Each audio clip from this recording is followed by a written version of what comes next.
All right. What did Islam contribute to Africa? Islam does make a lot of huge contributions to African, especially we're focused on West African society. You could put West Africa there, it'd be even better. First, we're going to start with scholarship, and I don't mean free college money. Scholarship can be referred to as basically anything of education, anything written, recorded in education. Muslims of Arabia and North Africa, they brought an immense amount of scholarship. Muslim society was unique in developing branches of learning. One place this could be seen would be astronomy and in medicine. Muslim society, as we're going to learn, actually what they do is they take a lot of the Greek works and they study those Greek works and they make improvements upon them in both astronomy and medicine. You're going to see a video pretty soon on Baghdad coming up in a future unit, the city of Baghdad, which was the most advanced city in the world at its time. And they're doing eye surgery in Baghdad with needles. Yeah, taking out cataracts so people don't go blind. They're doing that in Baghdad. So scholarship in Muslim societies was very advanced. And this scholarship came to West Africa. These studies came to West Africa. So they were studying the stars. They were studying medicine and making medical advances. While the Europeans were praying to the bones of dead saints for cures.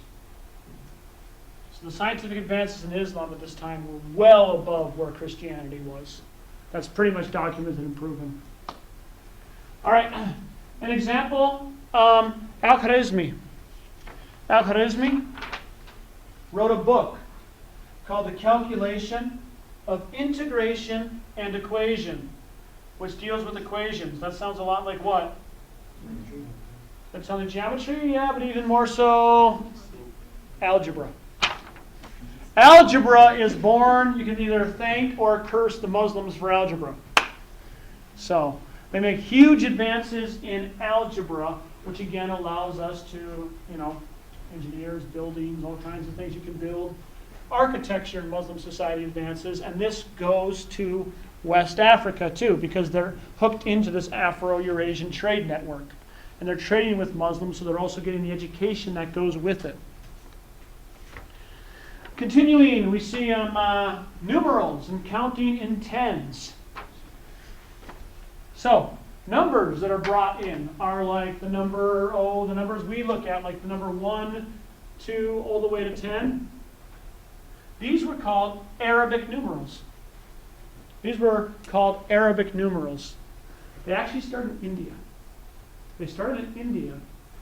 Then the Arab society took them, and Europe called them Arabic numerals, and then the Europeans took them from the Muslims. But they were using Arabic numerals in West Africa.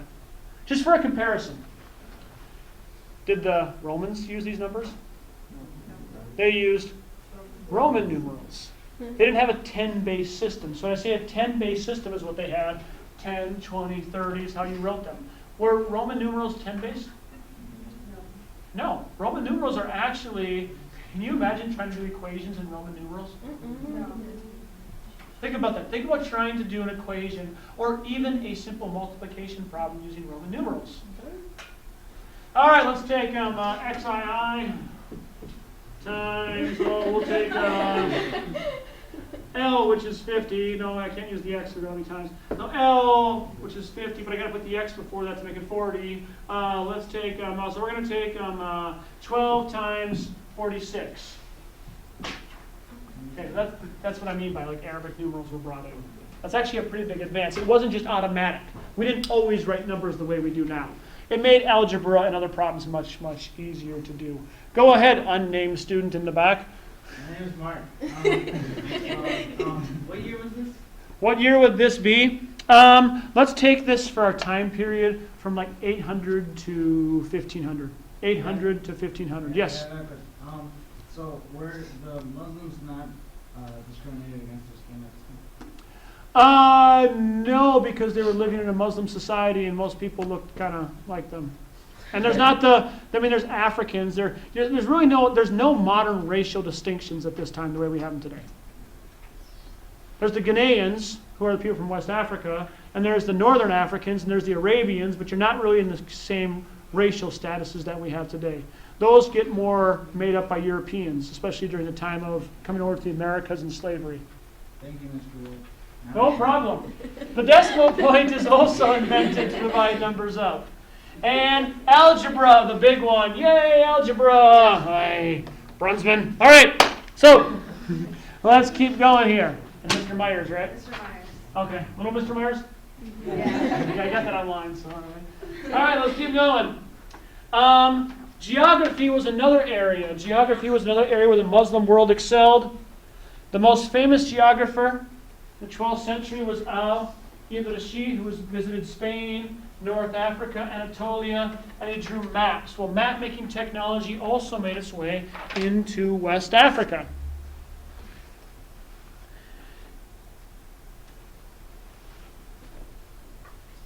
Continuing, writing. The city of Timbuktu.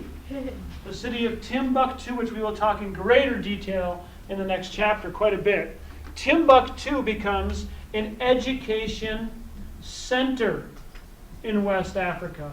It becomes a university center. Timbuktu, people from around the world travel to Timbuktu to go to its universities. There becomes a whole book-making industry based in Timbuktu. Here you see one of the books from Timbuktu. You can still find these ancient books in the city. And this is where the first written history of West Africa gets written, because before that it was from the griots. And actually the griots continue, but these books are found. Yes, that guy who wrote the book on Africa, and wrote, there's no language you can understand, obviously didn't find the books in universities that were in Timbuktu. There were books written by Africans that were written in Arabic because they learned Arabic to write, and many hundreds and hundreds of books, thousands of books were written in Timbuktu during this time. Islam helps bring the writing in, but then the Africans take it and go with it and make advances in universities and bookmaking in the sciences. These are contributions that Islam brings into West Africa, into the size of Ghana, Mali, and Songhai. And those three we'll study a little more in the next chapter. We're going to stop here, and I think we're going to stop for the day. Tomorrow when you come in, we'll take a look at our graphic organizer, and we'll start looking at organizing our paper.